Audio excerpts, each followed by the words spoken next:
यह कहानी 17 साल की जिमी की है, जो कि दिवाली की छुट्टियां मनाने अपने मौसी के घर कोची जा रहा था। जिमी का परिवार उसके मौसी के गांव में घुसा ही था कि जिमी को बहुत तेज प्यास लगी और उसके पापा ने साइड के एक दुकान पर गाड़ी रोक दी। तभी जिमी के पापा को कुछ लोगों की भीड़ दिखी। वहाँ वह आसपास खड़े कुछ लोगों से पूछने लगे कि भीड़ क्यों लगी हुई है। कोई कुछ जवाब देता उससे पहले ही जिमी की नजर भीड़ के बीच में पड़ी एक औरत की लाश पर गई। उस लाश को देखते ही जिमी को ऐसा लगा कि कोई परछाई उसे छूकर गुजरी है।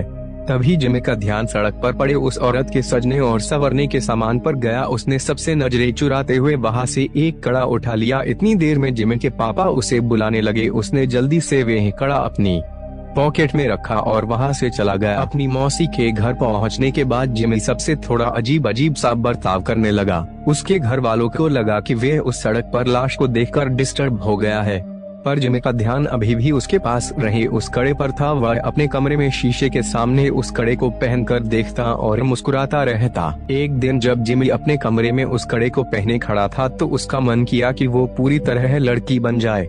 वह अपने कजन रीचा के पास गया और उससे उसके सजने संवरने का सामान मांगने लगा। फिर जिमी अपनी मौसी के कमरे में गया और वहां से उनकी साड़ी और लिपस्टिक उठाकर ले आया।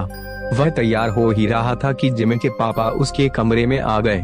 जिमी को देखते ही उसके पापा उसे खूब डांटने लगे। जिमी ने रोते हुए कहा कि वे लड़की बनना चाहता है। या सुनकर उसके पापा बेहद गुस्से में आ गए और उसे बुरी तरह पीटने लगे और उसका कमरा बाहर से बंद करके चले गए। जिमी अपने कमरे में बैठकर जोर जोर से रोने लगा कि तभी अचानक उसे दीवार पर लड़की की एक परछाई नजर आई और धीरे धीरे वह परछाई उसकी तरफ आने लगी।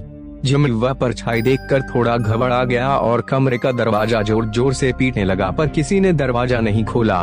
उसने मुड़कर देखा तो वहाँ कोई नहीं था। फिर उसके बेड के नीचे से एक अजीब सी आवाज आने लगी, माना कोई जिमी को पुकार रहा हो। जिमी ने जैसे ही बेड के नीचे देखा तो वहाँ उसी औरत की लाश पड़ी थी जो उस दिन जिमी को सड़क पर दिखी थी। वह दिखने में बहुत डरावनी लग रही थी। वह औरत उसकी ओर रेंगते हुए आई और जिमी में समा गई। जिमी वही बेहोश हो गया।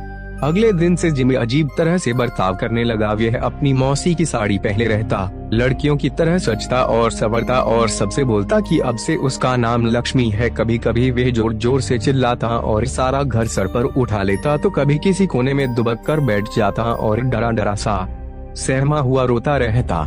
एक दिन रोते रोते उसने अपने माँ से कहा कि वे लक्ष्मी है और उसे हर जगह शैतान नजर आते हैं और वे उसे आकर मार देंगे। उसने कहा उन शैतान के पैर उलटे हैं, दांत खून से सने हुए हैं और लंबे लंबे नाखून हैं जिनसे वो उन पर हमला करना चाहते हैं।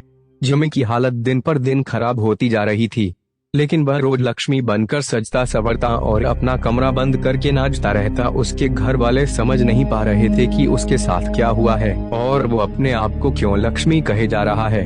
जिमी के पापा मदद के लिए आस पड़ोस में पूछने लगे। पता करने पर उन्हें मालूम पड़ा कि वे लाश जो उन्होंने उस दिन सड़क पर देखी थी वो किसी और की नहीं बल्कि जॉर्जस लक्ष्मी की थी।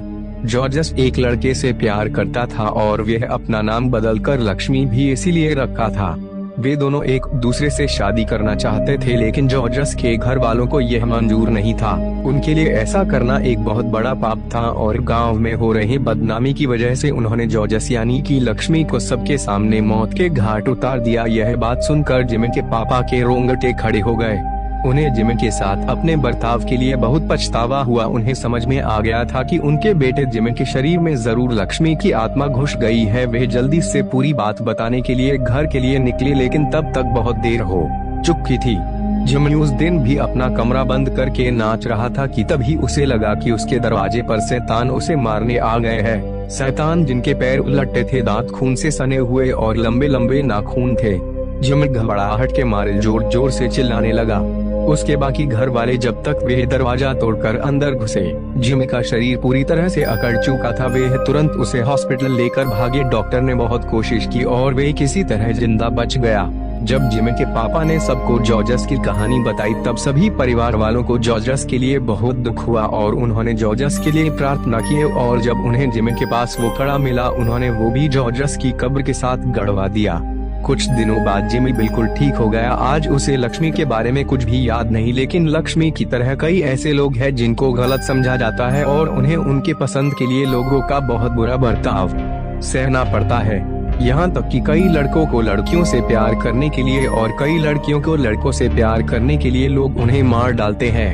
यह कहानी भले ही एक काल्पनिक कहानी है, लेकिन इस कहानी में एक बहुत जरूरी मैसेज छुपा हुआ है। सबको प्यार करने का हक है और हम सभी को हर इंसान के प्यार की कदर करनी चाहिए।